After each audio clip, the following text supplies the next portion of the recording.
All right, folks, welcome back. We are looking at the NASDAQ. Now, I was going to do two videos. I was going to make one earlier this morning about yesterday and then wait till this afternoon and do today's video, but I'm going to kind of like blend them together. So it'll save you some video watch time. I'll try to be as brief as I can possibly be. You know how I am. All right, so first and foremost, let's take a look at yesterday. Here is Tuesday's daily candle. And inside this little area right there, that is a volume imbalance because the wicks bridge the two bodies together, but there's no body laying in there, and there still has yet to be a body laying inside that little area. So the market opened, traded down into that here, and also this wick, this candle right here, it's wick. I'm measuring that to get the consequent encroachment. That's what that red line is here. Okay, and in case I forget about it, I might talk and forget this. This wick right here is a draw, and the consequent encroachment is this level here.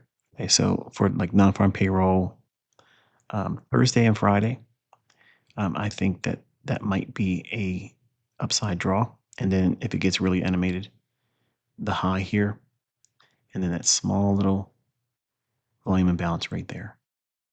Okay, so that's kind of like what I'm expecting. I'm not demanding it, obviously, but that's what I think is probably unfolding. But I could be wrong. It's non-farm payroll, so don't be taking trades based on what this said. Also, looking back to this wick here, okay, that consequent encroachment there, that's that there. But now it was a premium draw on liquidity when we were down here. Remember that? And then now, because we went above it, this would actually become a discount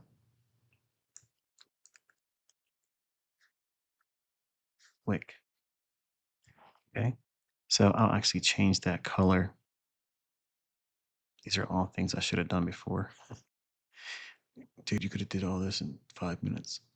You know, I like dragging you across the coals, the ones that don't want to be here. So yesterday we had again the market open, trade down to that volume imbalance and consequent encroachment of this candle's wick.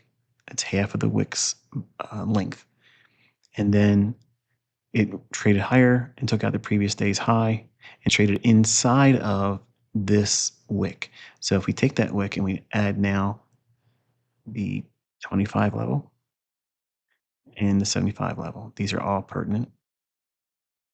Those are all still likely targets, if not the high itself going into non-farm payroll Friday. Okay. Um, the reason why I think that's likely to occur because it's come down and filled in even this gap in here.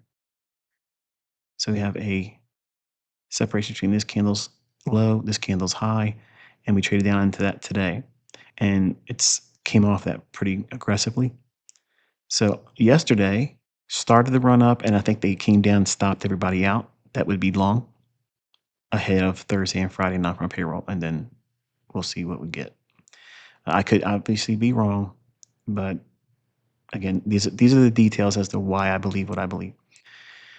So we're going to jump right down into a 1 minute chart and cut to the chase.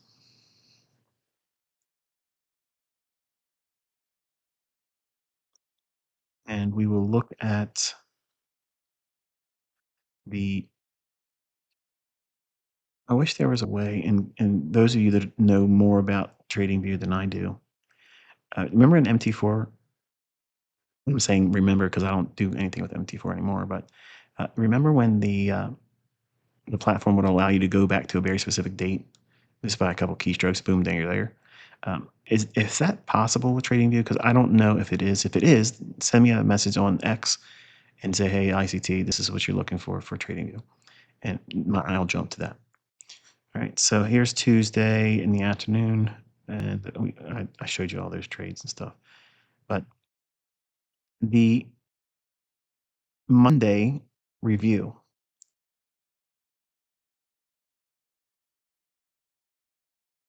I stated that you can go in and do this fair value gap. Okay, remember I had the higher one up here. I took that off so that way our attention's right in here.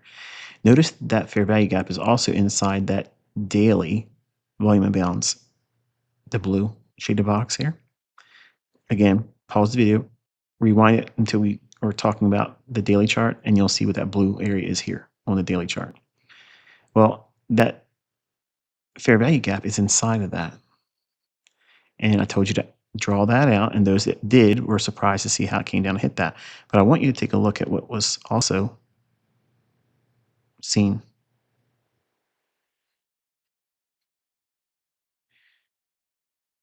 We have relative equal highs. This is why I do the PowerPoint slides, because I ain't got to do all this stuff back and forth. This high and this high. So they're relatively equal. That means there's lots of buy side above this high here. They took the sell side out there, and we dropped down into consequent encroachment of that blue shaded volume imbalance there. Just fell short of that there. And then the low here. It's the short-term low there, that buy side imbalance, sell side inefficiency.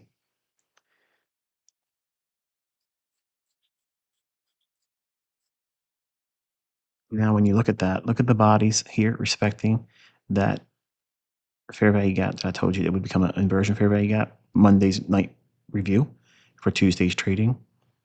We trade down into that here, consequent encroachment of the fair value gap. And again, if you're not clear as to what I'm talking about here, again, look at the Monday market review, and you'll see this has been suggested to you to draw it out. I didn't do it in my chart, but I told you you can do this too. And those that did it would have it on their chart, Tuesday's trading, and it trades down into it here, hits it, rallies back out, and then the body's supporting it here at the high. We stab down to it one more time, and then we start to run away, and then it comes right back down into the daily volume imbalance high. See that? Then it rallies up back into the new week opening gap and clearing the buy side multiple times, and then taking out sell side here and here, and rallies up, continuing into the rest of the day. In the afternoon trade, I showed you that. I just know the point review and all that again. The new week opening gap was used later in the afternoon and evening during the Asian session, and then used as resistance here, sold off. All of these things, consequent encroachment, look at that. All these things I mentioned during the Saturday space is it's what you're seeing here in the chart. It's beautiful to see it deliver as outlined, and it repeats over and over again. And I mentioned the buy side the other day. That's this level here, and in that new week opening gap, it's been working basically those levels back and forth. And then today in Telegram, I told everyone I posted basically this chart here. I said I was watching this inversion fair value gap where it was used here, and it broke down. Once we traded inside of the new week opening gap, I'll let you watch the videos in the Telegram channel. I'm not going to rehash that because there's a lot of good information in those very short videos. If you're not a member of the Telegram channel, then I guess you won't learn about it. It's not that big a deal. It's not earth shattering, but it is something that I think is pertinent to building consistency and know what you're looking for. And then we trade down into the 25th of April's opening range gap. We pause here, drop down into it, use it as resistance here, and then finally gives another drop lower. And then we have the market reaching down in short-term low. And then here's news. And this is my Venom model. Now, if you're new, you don't know what my Venom model is, I only taught it introductorily. I just coined that term if it's not real. I'm not sure if it is, but if it isn't, I got dibs on it. The way it works is first you have to know what you're looking for.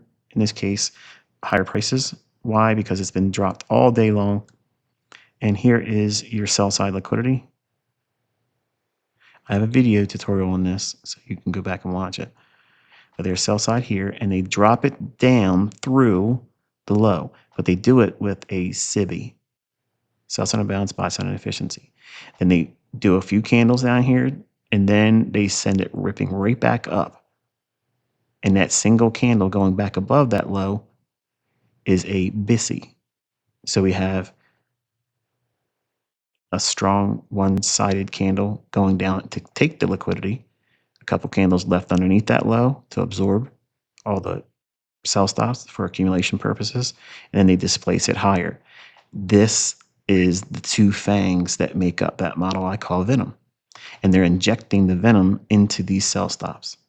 So fang 1, fang 2, then leads.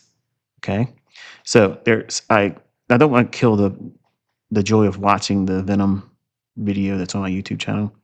This is not all there is to venom. There's a lot of other things that I will have in a book format, because I know some of you are already rushing to put something together and sell it on Amazon. And it's going to be wrong if you do, I promise you. And I'll probably go into your comment section and leave a review and tell them, don't look at your stuff because it's garbage.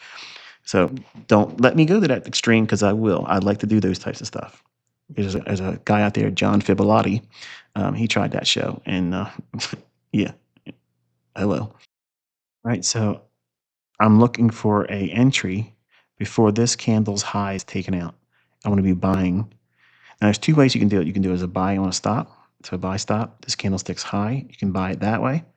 Or if you're trying to keep a tighter stop loss, you can be buying at this candlestick's open or less. Okay, so it's a power 3 type of entry model. So opening price comes in at 19,174 even. So you can put a limit order in. As soon as this candlestick closes and you open a new one, the limit order goes in at this candlestick's opening price at 19,174.00. You put the limit order in, and in this candlestick here, you'll see that I got filled there, and you can see that there. See that? Look real close right in here. I'll try to zoom the video in. There is that little caret symbol that tells you where the actual fill is, and there's the numerical value. Now, the stop loss on that trade is this BISSY. And if you look at where I have the fib, see the lower anchor point and the higher anchor point. Those two reference points, and that's what this level is here. Consequent encroachment of that stop loss has to be just below that. Why? Because this venom model is a balanced price range, and it should not come back down here. If it does, it's not a venom, and it's probably going to be a wrong trade. Okay, I'm not going to be profitable if it goes down to consequent encroachment or less than. So I can put a stop loss just below that and feel confident that it's okay. And the market daily dies around in here and then sends it higher. Now, as I was watching this, I'm smiling to myself because I know it's going to go up here and take that out. But I forgot that I was only supposed to be taking trades with 30 in the morning, 20 in the afternoon. So I lost sight of everything. I got punch drunk because I was watching a live streamer in their chat window and whatnot. So I just collapsed the trade there and was content with that. There's no real reason for anything except for I didn't follow what I was setting out to do, and I was wanting to showcase to you all here. So this is me not following the outline I set for all of you, but still, nonetheless, it's still fun to see it. And ultimately, it goes above the 19,300 and these highs in here. It comes back down in, reaccumulates. And all of this is occurring also around the opening range gap low of the 25th. Note that. So there's several things there. We have a market maker buy model. Okay. And I'm buying at the low risk buy. And you could have done accumulation, reaccumulation, and then send it up there like that. That would have been wonderful for a market maker buy model. And then it continues actually going higher. And you can see it rips through that old volume imbalance on the daily chart after using the old opening range gap of the 25th. And then watch what happens here. We trade back down into that opening range gap, but look at the body. See that right there? I love seeing that. It's telling you that, okay, we stopped here. The next candle should go bullish. It opens slightly below it and then quickly rejects it, takes the buy side. Look at these candles here. See how smooth they are? Where there's smooth price action, it becomes jagged. It rips through it here. Next buy side is here. It pummels that rather. And we have this consolidation in here. And they pump it right up into new week opening gap for this week. Lots of price action delivery in here. Consequent encroachment. Look at the bodies. That's so beautiful. All these folks out there saying, ICT, you didn't create or invent a gap at the open of a week. No, I didn't. I didn't create that. But I gave you the logic on how you're going to trade it and use it. Precision based. That was never in any books. You're never going to see that. They'll say, oh yeah, it's going to fill the gap. Gaps like to be filled. It could be used as an entry or a target. Wonderful. But once it goes to that gap and closes it up, everybody else forgets it. That's what separates me from the boys. The boys, they're all chasing something new, and my stuff never gets stale, at least not for 60 days. Okay, 20-day look back, 40-day look back, 60-day look back. This is only a couple days ago, and it's really, really fresh. So it drops back down, takes out the sell side here, and gravitates right back up to the new week opening gap low. This run here to there, that small little scalp right there, that could be your whole model. That could be just what you're looking for, your model. See this wick? Okay, easily turn this into a 4-hour video, so I have to be careful. Do it, ICT, do it. All right, you see that right there? Consequent encroachment of this wick. It's a discount wick when price goes above it. If you know it's likely to draw back into the new week opening gap, as soon as we break above it, the next candle we open, trade down to it there, boom, there you go. There's your entry. And this portion should stay open as what? A breakaway gap. And it rallies right back up into, they take the short-term buy side here and back into the new week opening gap below. And now we're just hammering around. This is kind of like typical trash Wednesday afternoon of non-farm payroll. Thursday, I've already told you what I think is likely to be a long-term daily chart. It's not that it's long-term, but that's my higher time frame for day trading. For short-term trading, it's the weekly chart. Swing trading is the monthly chart. So by having that understanding that we could potentially trade higher on the daily chart, Thursday and Friday going into it, I'm looking for reasons why the market may want to justify running to those levels as I indicated on the daily chart. Here, it's just, to me, you shouldn't be doing anything with this. And I know we're in the last hour of trading. I don't like to trade the last hour trading on non-farm payroll weeks, Wednesday or Thursday. Friday of non-farm payroll, absolutely. Absolutely, I love doing that. But just know that on your notes in your journal for Wednesday and Thursdays of non-farm payroll, Fridays, final hour trading, it's a big gamble. Sure, you might have a big win and might be thanking yourself that you didn't listen to me when I said it, but I'm speaking to new students, new traders. Trust me, it's better to do this than to go out there trying to gamble and either it doesn't do anything or it does something unexpected and hurt you. Okay. This week is one of those weeks where you can very easily get hurt and not fully understand why.